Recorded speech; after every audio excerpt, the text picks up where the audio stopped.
Dear students, आज के video में हम लोग देखेंगे एंट्रेंस में कैसे क्वेश्चन पे आप मार्क्स सिक्योर कर सकते हैं और यूजुअली जहां पे बच्चे मार्क्स सिक्योर करने की जगह मार्क्स को लूज करते हैं। तो दो न्यूमेरिकल हम लेकर आए हैं। पहला न्यूमेरिकल स्ट्रेट अवे हम शुरू करते हैं। क्वेश्चन की इन्फॉर्मेशन को पढ़ते हैं, ठंडे दिमाग से बने रहिए। डेफिनेटली यही छोटे छोटे स्टेप आपको बढ़िया सक्सेस दिलाएंगे। ओपनिंग डेटर्स थे 50,000, टोटल सेल है 1,50,000, कैश वाली सेल है 50,000, सेल्स रिटर्न 3,000 की है, वो भी किसमें से? क्रेडिट सेल में। जो उधार बेचा उसमें से 3,000 वापस आया है। मतलब जब उधार बेचा होगा हमने डेटर को तो उसमें से 3,000 रुपए का गुड्स वापस आया है। बैड डेट्स हुआ 7,000, हमें डेटर से बीआर मिले होंगे 15,000। क्लोजिंग डेटर्स का अमाउंट आपसे पूछा गया है। क्लोजिंग डेटर्स का अमाउंट पूछा गया है, ऑल्दो आंसर यहां लिख दिया 1,25,000। अभी इसको देखेंगे, अभी थोड़ी देर के लिए आप इसको भूल जाएंगे। तो क्लोजिंग डेटर्स का अमाउंट आपसे पूछा गया, इतनी इंफॉर्मेशन है। ओपनिंग डेटर्स गिवन है, टोटल सेल्स यहां पर गिवन है, कैश सेल गिवन है। अब आपको कॉमन सेंस लगाना है। पहले आप 5-7 मिनट समझ लें, फिर आपके लिए 30 सेकंड का काम बचेगा ये कैलकुलेट करना। जब भी इस तरीके की इंफॉर्मेशन हो तो डेटर्स का बैलेंस पूछा है, आप छोटा सा डेटर्स अकाउंट बनाइए वर्किंग नोट में। डेटर्स इंक्रीजिंग डेटर, जब भी डेटर की शुरुआत होगी डेबिट से, और डेटर जब भी जनरेट होंगे बढ़ेंगे डेबिट में, और जब भी डेटर कैंसिल होंगे तो अपोजिट साइड में। तो डेटर्स अकाउंट की शुरुआत होगी डेबिट पे और डेटर कैंसिल होंगे हमेशा किधर? क्रेडिट साइड पे। तो सबसे पहले ओपनिंग बैलेंस ले आएंगे 50,000। फिर डेटर कब बढ़ेंगे? आमतौर पे डेटर एक ही चीज से बढ़ते हैं, जब हम कुछ उधार पे सेल करते हैं। Whenever we are making credit sale, उधार पे गुड्स बेचेंगे तो डेटर जनरेट होते हैं। तो उधार वाली सेल कितनी है वो तो सवाल में लिखा नहीं है, तो यहां दिख रहा है। टोटल सेल कितनी है? 150, और उसमें कैश वाली सेल कितनी है? 50। तो उधार वाली सेल कितनी होगी? 1 लाख। टोटल सेल्स के दो हिस्से होते हैं, एक कैश वाली सेल और एक उधार वाली सेल। तो 1,50,000 में से कैश वाली सेल हटा दी तो क्रेडिट वाली सेल आ गई 1 लाख, और जो उधार गुड सेल करा होगा उससे हमारे डेटर्स बढ़ गए होंगे। तो जब भी डेटर बढ़ेंगे तो डेबिट में आ गए क्रेडिट वाली सेल से।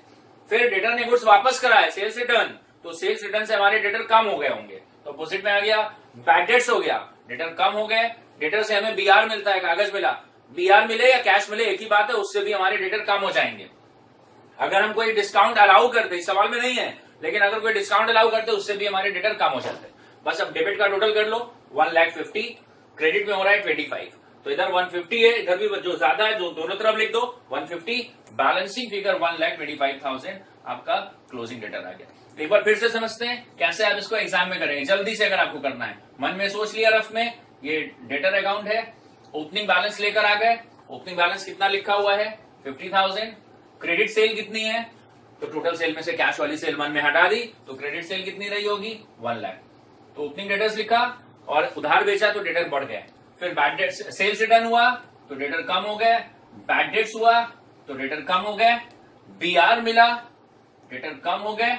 उसके बाद टोटल कर देंगे 150, उसमें से ये माइनस कर देंगे, बैलेंसिंग फिगर 1,25,000 क्लोजिंग डेटर। तो इस तरीके से क्वेश्चन आते हैं जहां पर मोस्टली बच्चे गड़बड़ करते हैं और यहां से भी आपको मार्क्स गेन करने हैं। ग्रेट। तो क्लोजिंग डेटर का अमाउंट आ गया, ओपनिंग डेटर रखे, क्रेडिट सेल का अमाउंट रखा। क्रेडिट सेल गिवन नहीं थी, वो कॉमन सेंस लगाना है कि क्रेडिट सेल कैसे आई होगी? टोटल सेल में से कैश सेल को आप मन में हटा दोगे तो क्रेडिट सेल आ गई। जब हमने उधार पे बेचा होगा तो डेटर बढ़ गए होंगे। फिर सेल्स रिटर्न करा डेटर्स ने, डेटर कम हो गए। बैड डेट्स हो गया, डेटर कम हो गए।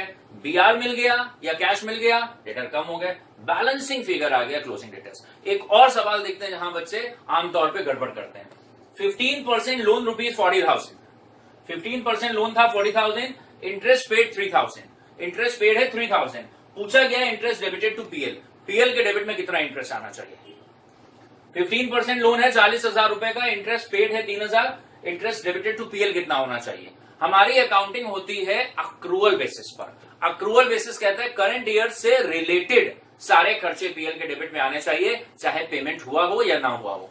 तो जहां भी परसेंटेज लगा होगा वहां आप अलर्ट हो जाएं, उसको बोलते हैं इंप्लाइड एडजस्टमेंट। तो 40,000 का लोन है, 15% उसका नेचर है, इसका मतलब इंटरेस्ट का अमाउंट होना चाहिए 6,000 रुपए। तो पीएल के डेबिट में पूरा 6,000 आएगा। वो बात अलग है कि अगर आप पीएल अकाउंट बनाते तो कैसे लिखते?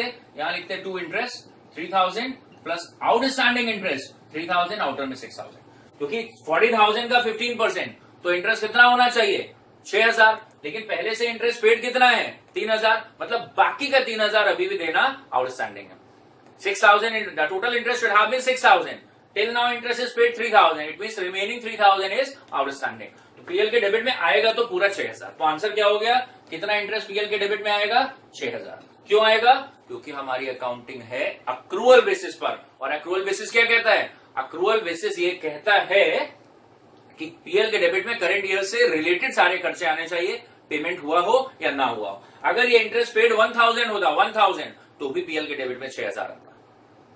तब कैसे लिख रहे होते? तब इंटरेस्ट पेड 1000 था और 5000 आउटस्टैंडिंग होता। मतलब पीएल के डेबिट में यहीं से देखते ही क्लियर हो गया था कि इंटरेस्ट का नेचर, लोन का नेचर क्या है, 15%।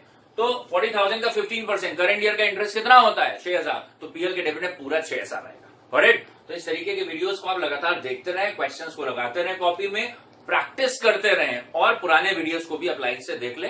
Wish you all the best. Thank you for watching this video.